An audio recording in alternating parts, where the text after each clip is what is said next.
Well, I haven't done one of these in a little while, so let's get in and have a go. The Engineer, I'm playing with him after beating the game at least once. That's why I have the alt skin, where he has his cool shades on.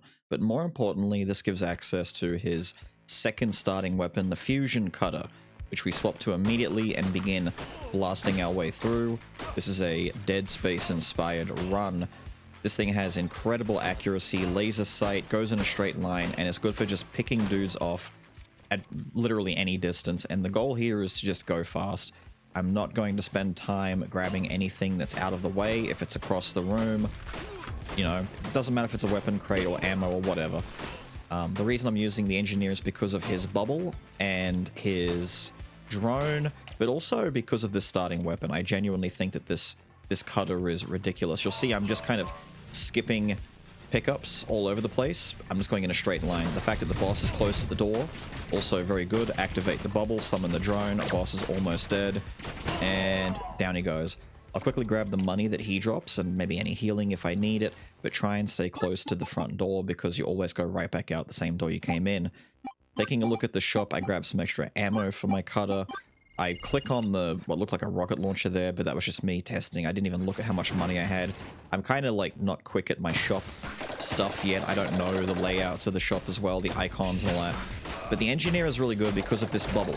Out of all of the different characters, I genuinely think the Engineer has the best defensive ability in the entire game because his bubble absorbs all damage, which is not something that all characters get. It's comparable to something like the Detective's Prone, but Prone doesn't make you immune to melee damage. The Engineer, however, can activate the bubble, be immune to all damage, and still attack. Even if the Detective hits the ground, he can't fight back. Most other defense abilities like Camouflage, only active, and when you attack, you come out of it. Even the Rookie, when he dashes, you don't really get anything besides avoiding damage, but the Engineer can activate it and then face tank. Even the Riot Officer, who puts up a shield, can't attack while he's blocking. You have to choose if you want to keep it on or turn it off when you want to go into offensive. So what I do is abuse it, turn on the shield, summon my little friend, get in there and do massive, massive damage.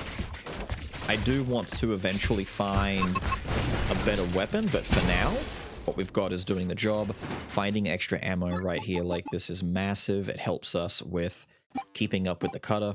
I do try and keep an eye out. As you can see here, I'm going to buy an SMG.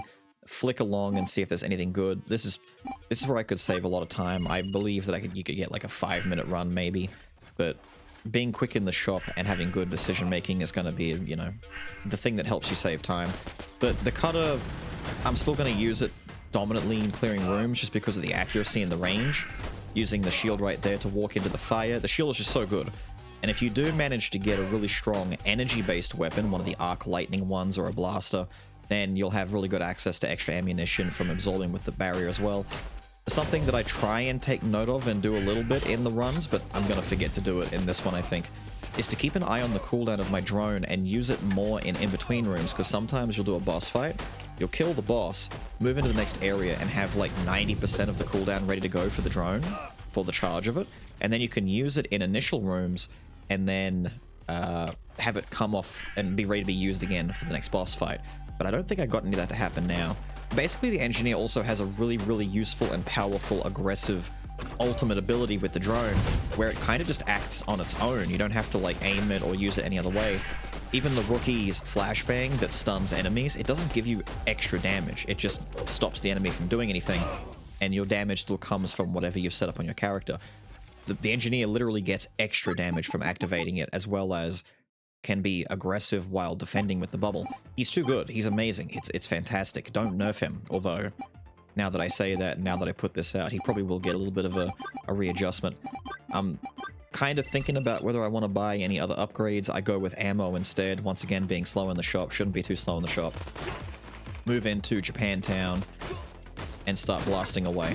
Realistically, by the time I get to Japantown, I want to have, like, a dominant boss-killing weapon, which I'm kind of, you know, using my SMG, my machine gun for that, and would rather have a better gun than the cutter, but I can't be choosy, and the fact that I'm at least keeping a little bit of ammo for it.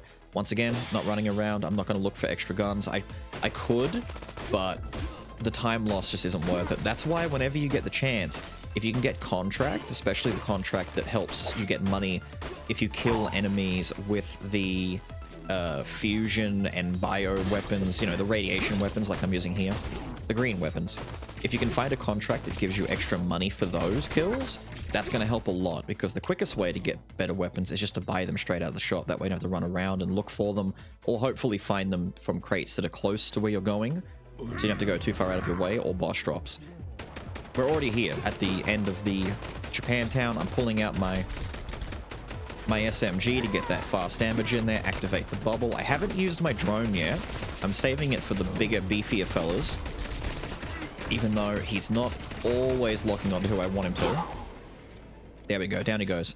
You'll see that I'm not too shy about getting hurt. As long as I'm not dead, I'm still moving. Life is a resource, and I can't be wasting time.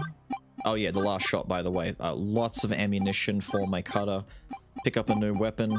Pick up some extra side perks. You can go through a bit slow if you want to see what they are. But this is going to be my boss killer, the minigun. And I'm still going to use the fusion cutter. I was kind of thinking maybe not, but the fusion cutter is doing a lot of work for me. So I'm not too worried about it. But yes, life is a resource. I'm not shy of getting hit. I'll make a lot of very close calls where I'll activate the shield and maybe stand in harm's way a little too long. There's actually a crate of medkits not too far from here that I notice. I think I wave at it as I'm running out of the room because I just realized I don't have the time to go back and grab it. I could grab it like here. Yeah, I maybe could have gone down. I'm waving at it as I run past. I maybe could have skirted around and grabbed it, but it doesn't really matter.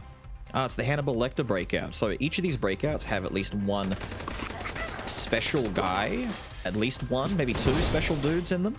And I've noticed a couple of them so far, you know, that are of note. But my favorite's that guy right there, the little Hannibal Lecter looking guy who runs at you chomping with his mouth, trying to eat you. It's kind of funny. But switching over to laser gun. My strong beam. This was actually a pretty good find. Maybe a little bit late in the run, but doesn't matter because we're done. We're out of here. Doesn't matter that I've lost a little bit of life. As long as I have, I want to say like 15 life or more, I can afford to come through here because I get very reckless on this boss fight. So first things first, I swapped to my minigun but hadn't summoned my drone yet, which was a mistake. I should have summoned the drone as I was swapping. Use the bubble to absorb all the missiles, that way they won't turn around and come after me. Just dodge the lasers and all of the extra attacks. I used my bubble to go through the laser at the end, hoping that I could kill him before more missiles came out. And he did. He just died. Because the minigun was really strong and it was a good find towards the end. That's why I've been experimenting with trying to find good contracts to get more gold so that I can buy a strong weapon at the end of Japantown, so I have something really good coming into the end. But there, we have a engineer speedrun coming in at 6 minutes and 46 seconds in-game time. I don't know if engineer is the best for doing this. I imagine, you know, maybe Scout would be okay because of her naturally higher movement speed. I'm doing my little mouse dance here with the music. But I don't know if she has as much benefit. She can't tank damage the same way that the engineer can. He can kind of stand in bad situations and deal with it. You've got, the captain is okay for movement, but I don't think he's you know, that good with his ultimate. It does a little bit of damage, but nowhere near as much as what the engineer can pump out. Ultimately, I just think he has the best toolkit, and the fact that he starts with a really good weapon, the fusion cutter, gets him off to a really good start. But anyway, yeah, there's the engineer showing off how good he is. With all of that said and done, I've got to get out of here. Hope you guys enjoyed this little slice of something different that I haven't done in a long time. And I will see you all next time. Have a good one.